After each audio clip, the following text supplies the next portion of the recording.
Hi, it's Hannah, and for today's video, I thought it would be fun to do some 3D dot nails using Sally Hansen's Spring Fling collection with Crayola. I'll also be swatching each polish after the tutorial, so be sure to stick around for that. Alright, let's get started. First, apply a base coat to your nails. Then, to start the color blocking, apply melon on the thumb, and once dry, use cotton candy and apply it to half of the nail. On the pointer, apply canary for the base color. Then use sea green to cover half of that nail. Apply Wisteria on the middle finger and then sky blue to half.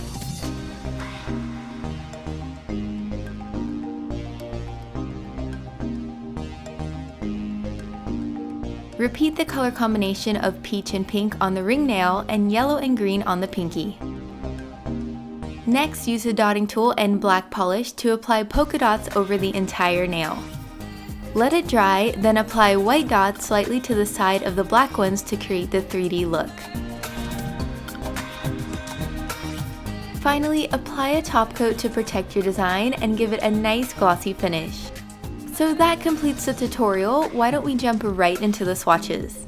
For each polish, I applied 2 coats. I really love how these shades are on the pastel side but still bright. I got great coverage with each polish and they dried very quickly, of course, given that these are from the Insta-Dry collection. Be sure to leave a comment below letting me know if you've tried these and which one is your favorite.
That's it for this video. I really hope you enjoyed the tutorial and the swatches. Don't forget to find me on social and tag me all your nail pictures. I'd love to see them. Thanks so much for watching and I'll see you later. Bye!